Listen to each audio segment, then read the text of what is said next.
I first met Emilio when he was 10. He'd been in 6 foster homes by then. That was the day I became his CASA, his court-appointed special advocate. I became a CASA volunteer because I had a tough childhood, and I didn't want any other kid to experience what I experienced. Much like Jen Page, the co-host of this podcast. A lot of CASA volunteers get into the program because of their experiences. However, anybody can become a CASA. It's not uncommon for foster children to grow up without pictures of their childhood. Most parents take pictures of their kids, and foster children don't have that.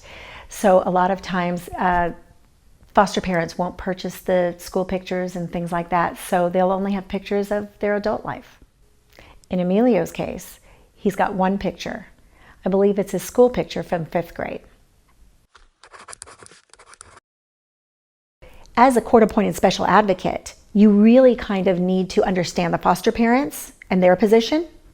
You need to understand a bio parent, if the biological parents are involved. And you also need to understand the child, because the child is the only one who did nothing, he is there to no fault of his own. I believe it was a Saturday afternoon, and I received a call from a strange phone number. And I answered, and it was a young lady. And she told me she found Emilio walking on a busy street with no shoes. What should she do? He told her to call me. So I said, go take him back to his home. He's in foster care, and tell him I will meet him there. Well, when we got there, the police were already there. Foster mom had called the police, and Emilio had just been dropped off. She was out talking to the police. I walked right up to Emilio. I bent down, I hugged him, and I whispered in his ear, next time wear shoes. So what Emilio needed that day was an ally.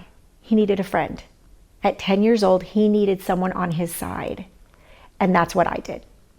I was on his side. And I think too, that really solidified that he knew that his CASA was on his side. Now, I didn't like that he ran away, and I especially didn't like that he didn't wear shoes in the Vegas heat. But he knew at that time that I was there for him, and that I was his protector against them in his mind. So I explained it to him, why I had to take him out of the home. I talked to him like another human being, and if he didn't understand something, I would explain it to him. I would try to explain it to him in a way he could understand, and I would tell him, you know, I'm here for your best interest. I'm here doing this for you so that your life will be better. It might not seem that way right now, but I promise this is what I'm trying to do for you. So just if you have your own kids, they don't understand when you might take away their phone or take away their television. That's not the best thing for them, because now they can't talk to their friends. But you know it's the best thing for them because it's a learning situation for them.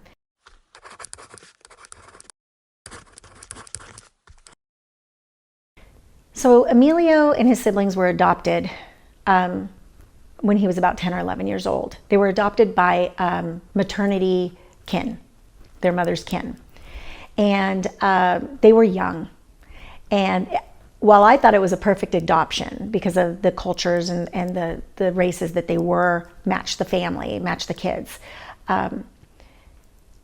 it turned out not to be a good adoption. The adopted parents were a little young, and with a 14-year-old who was Emilio's brother, and a 10-year-old and a 5-year-old that had experienced physical trauma, emotional, mental, spiritual, psychological trauma at a very young age. That just doesn't go away because you're adopted, right? You need to work through that. And the young parents were also trying to grow up. So I think it became a little bit physical, and again started the physical abuse. When Emilio's brother was pushed out at 18 years old, Emilio found that to be unacceptable. And I guess they were driving, and in Vegas you've got, sometimes you've got a lot of land in between the cities. And at that time, The car was traveling and Emilio got in a verbal confrontation, opened the door, jumped out of the car, and ended up walking about 8 miles back to the first building he found, which was a liquor store. Now, he was 15 years old at the time, and he walked in and asked to use the phone. And he called the police. And he said, "Come get me. I'm putting myself back into foster care." Which turned out to probably be the smartest thing he could have done, considering the alternative. So he put himself back into foster care at 16 years old, 15, 16 years old, and then he aged out. There was a situation, I referred back to when I had to take him out of the home away from his brother and sister. That particular situation was when they were trying to diagnose Emilio with ODD, obsessive defiant disorder. And the foster mom wanted him on medication. Well, at that time, my biological son was on a soccer team. His coach was an Army recruiter. And I was talking to him about, why don't you recruit aged out foster children? And he explained to me that most of those children had been on neurologically changing drugs, whether they were diagnosed with ADD, ADHD, or even ODD, that they were prescribed these drugs at a very young age, and that those drugs would neurologically permanently change their cellular structure, and they couldn't be recruited into the military. So knowing that, I advocated that he was never going to be diagnosed with those because I wanted him to have that option to go into the military. We had what they call a team meeting. And in that team meeting is the foster parents. Sometimes it's the foster children. And because one was 14 and one was 10, they were able to join the team meeting. We sat around a big, long dining room table. And in that meeting were 3 attorneys, because each child gets an attorney.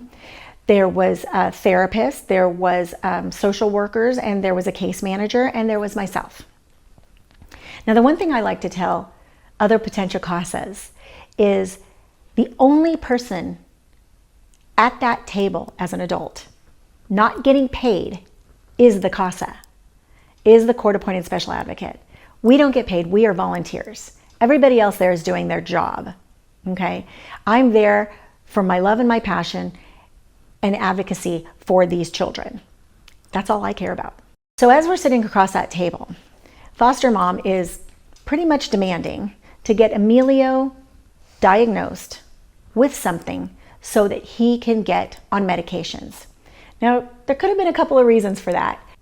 And everybody agreed as she explained and told stories of the bad things that Emilio had done while he was sitting right there, telling him he's a bad boy. Everybody agreed that he should be diagnosed.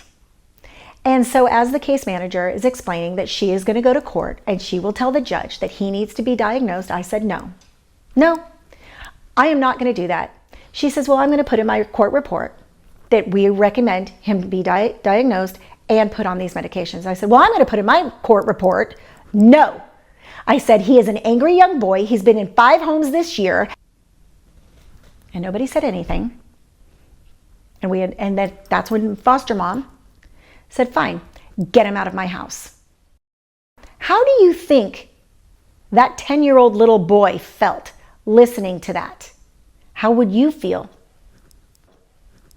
at 30 or 40 or 50 or 60 with 13 people sitting around a table, not only talking about you, but beating up verbally the person that's advocating for you? I can't imagine he felt good, but I did, because I knew I was going to fight to not make that happen.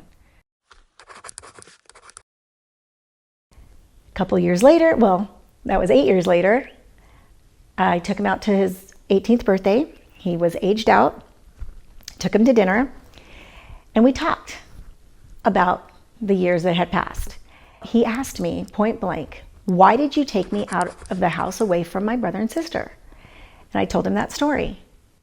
And he looked at me and he said, and he laughed, I will never be joining the military.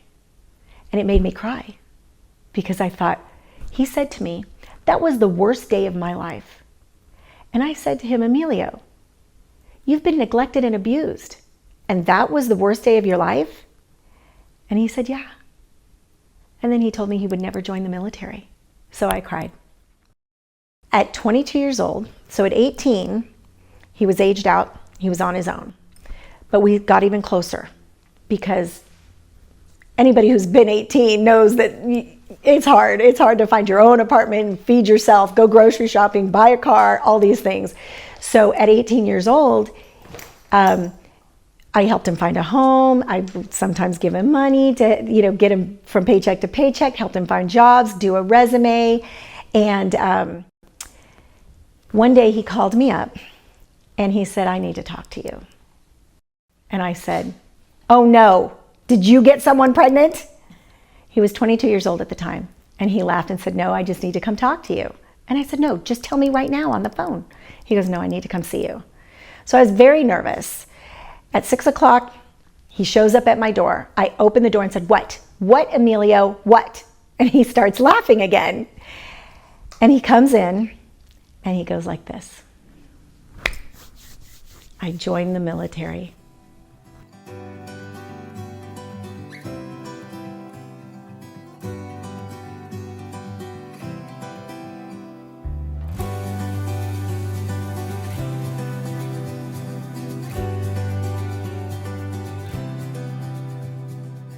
Now, did it turn out to be the worst day of his life? So he says at 18 years old?